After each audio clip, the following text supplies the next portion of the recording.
Assalamualaikum warahmatullahi wabarakatuh. Saya Handika Andri Febriadi dari Prodi Manajemen Fakultas Ekonomi dan Bisnis. Di video kali ini saya akan berorasi mengenai implikasi ekonomi dan sosial dari uang kuliah tunggal UKT yang tinggi terhadap akses pendidikan tinggi di Indonesia.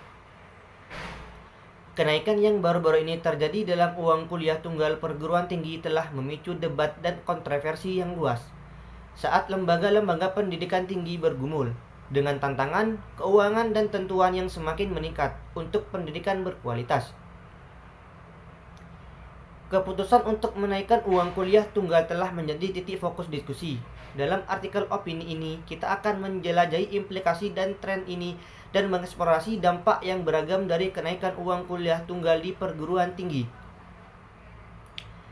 Kekhawatiran utama seputar peningkatan uang kuliah tunggal perguruan tinggi adalah beban ekonomi yang ditanggung oleh mahasiswa, dengan biaya kuliah mencapai tingkat yang belum pernah terjadi.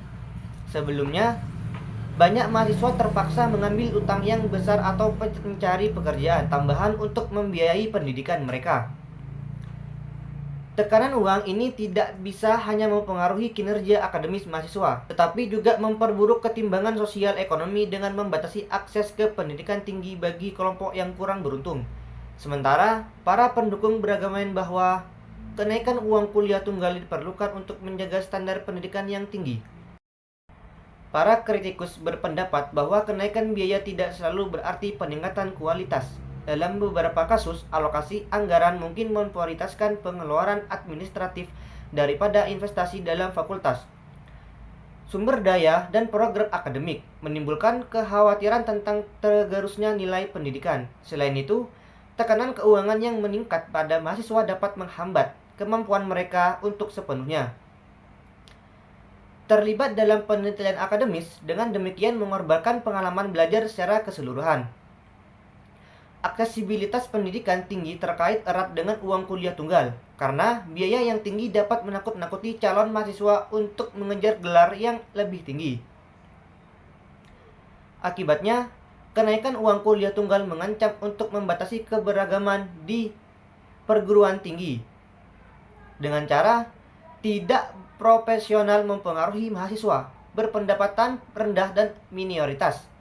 Hal ini berpanjang hambatan sistematik terhadap pencapaian pendidikan dan mengurangi kekayaan intelektual yang berasal dari keberagaman mahasiswa. Untuk menjunjung prinsip-prinsip keadilan dan inklusivitas pembuatan kebijakan dan lembaga. Saat biaya kuliah terus meningkat, para pemangku kepentingan semakin mengawasi praktik keuangan dan akuntabilitas perguruan tinggi. Pertanyaan muncul tentang alokasi pendapatan yang dihasilkan dari kenaikan uang kuliah tunggal, transparansi dalam keputusan anggaran, dan sejauh mana lembaga pendidikan memprioritaskan kebutuhan mahasiswa. Panggilan untuk akuntabilitas yang lebih besar menekankan pentingnya memupuk budaya, transparansi, dan keterlibatan antara perguruan tinggi dan memangku kepentingannya untuk memastikan bahwa kenaikan uang kuliah tinggi dibenarkan dan sejalan dengan misi. Dampak dari lintasan saat ini dari kenaikan uang kuliah tunggal melunas melampau batasan keuangan yang berlangsung. Beban utang mahasiswa yang meningkat memiliki dampak stabilitas keuangan individu, pilihan karir, dan kesejahteraan secara keseluruhan. Selain itu, komodifikasi pendidikan yang dipertahankan oleh kenaikan uang kuliah tunggal yang meningkat mengancam untuk merusak nilai intrinsik pengetahuan dan pembelajaran, menjadikan pendidikan sebagai pertukaran transaksional daripada perjalanan transformasional, pertumbuhan intelektual, dan pengembangan pribadi. Debat seputar eskalasi uang kuliah tunggal di perguruan tinggi mencerminkan keprihatinan masyarakat yang lebih luas tentang aksesibilitas, keterjangkauan, dan kualitas pendidikan tinggi. Sementara perguruan tinggi menghadapi realitas keuangan yang kompleks, keputusan untuk meningkatkan uang kuliah tunggal memerlukan pertimbangan yang cermat terhadap dampaknya bagi mahasiswa, kualitas pendidikan, dan kesehatan sosial, dengan terlibat dalam dialog konstruktif dan pemecahan masalah kolaboratif.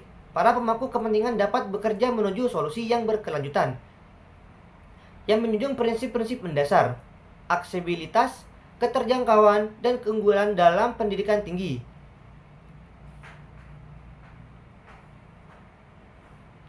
Mungkin itu saja yang bisa dapat sampaikan. Kurang lebihnya saya mohon maaf. Assalamualaikum warahmatullahi wabarakatuh.